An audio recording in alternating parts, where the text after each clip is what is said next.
le gouverneur du Paraná, Ratinho Júnior, a renforcé le discours sur la sécurité publique. Et il a annoncé la création d'une police des frontières dans le but d'empêcher l'entrée de criminels, de drogue et de contrebande provenant d'autres pays ou États. Le gouverneur du Paraná, Ratinho Júnior, a déclaré son soutien total aux États-Unis dans la lutte contre les factions criminelles qui opèrent dans la région frontalière. Pour renforcer cette position, Ratinho Júnior a augmenté les effectifs et les bases de contrôle du bataillon de police militaire des frontières, s'alignant stratégiquement non seulement avec le gouvernement de Donald Trump, mais aussi avec la police fédérale et la police civile du Paraná. Présent dans plus de 130 municipalités de la bande frontalière, le bataillon de frontières a créé ce qu'on appelle le mur du BOP, une barrière militaire qui symbolise la neutralisation immédiate de toute tentative de franchissement par des criminels. Avec l'avancée du bouclier des Amériques et l'absence de mesures concrètes de la part de l'actuel président brésilien, certains gouverneurs ont décidé d'assumer un rôle de premier plan dans la sécurité publique. Cette attitude montre que des actions d'impact majeur peuvent avoir lieu à l'intérieur du Brésil, que ce soit par le biais d'alliances internes entre États ou par des partenariats directs avec les forces armées nord-américaines. Le scénario actuel pourrait redéfinir la lutte contre le crime organisé sur le territoire national, puisqu'une coalition de sécurité intérieure se renforce progressivement. Soyez les bienvenus à vie à la caserne. Quel est notre problème? Ce n'est pas que nous arrêtons trop, mais que nous relâchons trop. Les lois au Brésil sont très indulgentes. Un homme tue un travailleur à 6 heures du matin, prend 8 ans de prison, mais est libéré après 2 ans. Ce pays n'est pas sérieux, donc il faut des lois strictes si le Congrès manque de la rapidité nécessaire. Je défends même, ce n'est pas une idée que j'ai inventée, en parlant avec des juges dans le domaine pénal, de laisser les États légiférer dans le domaine pénal.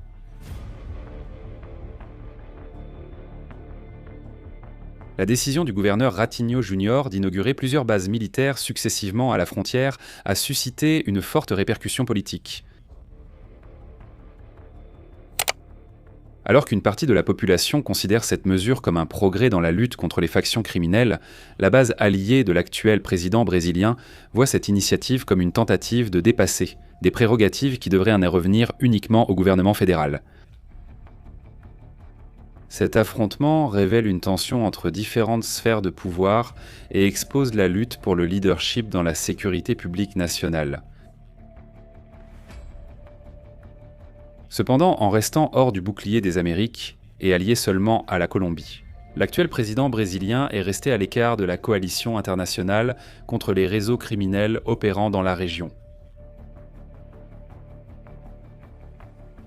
Le Paraná, l'État le plus peuplé de la région sud, possède une longue frontière avec le Paraguay et l'Argentine qui dépasse les 1400 km².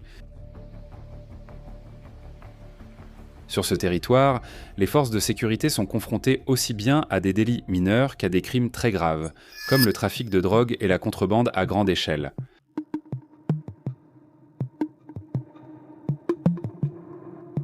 La complexité de la région exige des réponses rapides et structurées, et c'est dans ce contexte que le renforcement du bataillon de police militaire de la frontière prend toute son importance.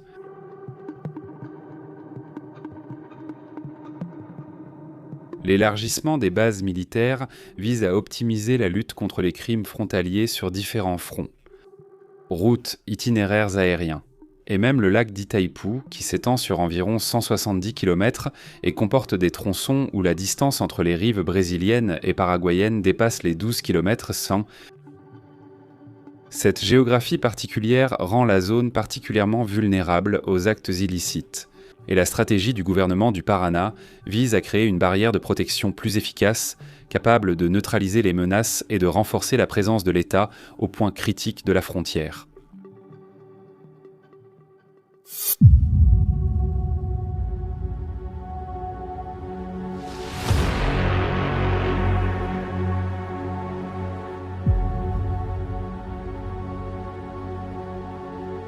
Récemment, le gouverneur de São Paulo, Tarcísio de Freitas, a réaffirmé son soutien aux États-Unis dans la lutte contre les factions criminelles.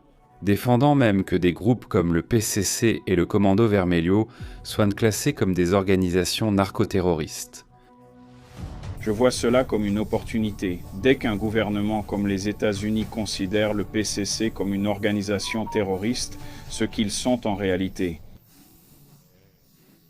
ça devient plus facile, la voie de la coopération s'ouvre pour que nous puissions intégrer le renseignement, pour que nous puissions apporter des ressources financières et pour que nous puissions mener une lutte encore plus efficace. Cette position renforce l'idée que Donald Trump a réussi à consolider un corridor d'alliés stratégiques au cœur du Brésil, puisque le Paraguay et l'Argentine font partie du bouclier des Amériques et sont des voisins directs du Paraná, qui est également limitrophe de l'État de São Paulo. Autrement dit, 4 régions, dans une bande continue, soutiennent la lutte des États-Unis contre les cartels. Cet alignement suscite des attentes quant à la possibilité de mener des opérations plus incisives contre les organisations criminelles qui défient la sécurité publique brésilienne depuis des décennies. Le contexte géopolitique prend encore plus d'importance lorsque l'on constate que le Paraná, sous la direction de Ratinho Jr., s'est déjà positionné fermement aux côtés des États-Unis.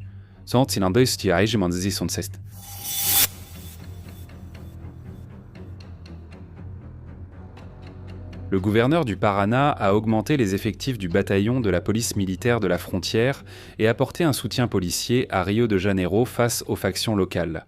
Le gouvernement du Paraná a mis les forces de sécurité de l'État à disposition pour aider dans les actions contre le crime organisé à Rio de Janeiro.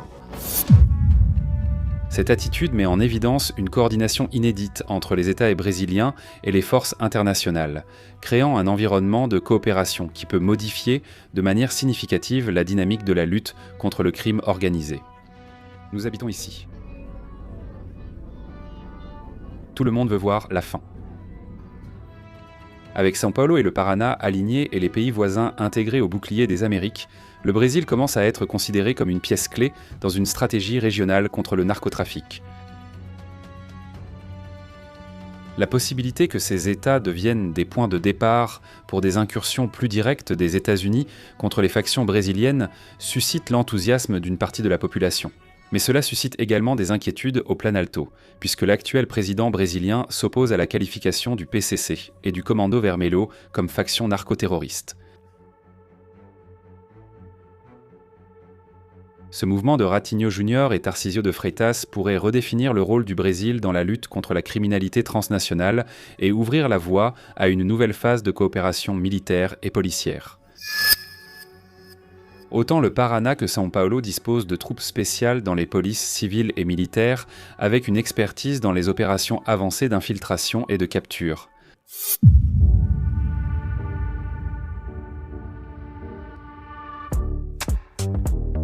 Le renforcement du bataillon de police militaire de frontières du Paraná crée une barrière stratégique à fort impact, capable de compliquer les évasions et d'empêcher l'entrée d'armes et de criminels.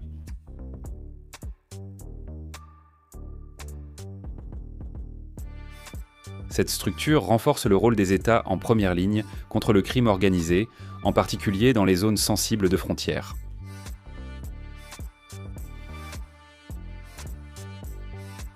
Avec l'avancée du bouclier des Amériques, des pays comme l'Équateur et le Paraguay ont pris les devants, et ils ont déjà bombardé plusieurs structures criminelles et arrêté des centaines de chefs de ces factions. Même avec l'inertie de l'actuel président brésilien, le Brésil commence à s'intégrer de manière indirecte, par le biais d'initiatives des États. En s'alignant à cette coalition, São Paulo et Paraná ouvrent la voie à des partenariats avec les forces armées nord-américaines pour des entraînements conjoints, le partage de technologies et la restructuration stratégique. Ce réseau de coopération pourrait devenir un tournant décisif dans la lutte contre les cartels régionaux, créant un système coordonné pour briser les tentacules du crime organisé qui s'étendent à travers l'Amérique latine.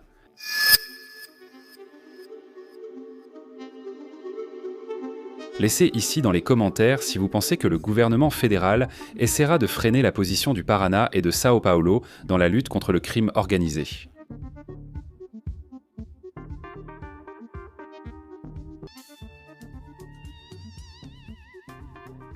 Sur Vie à la caserne, vous suivez toute l'actualité du monde militaire. Laissez votre like, abonnez-vous et regardez l'une des vidéos qui apparaissent sur votre écran. En avant, combattants! À la prochaine!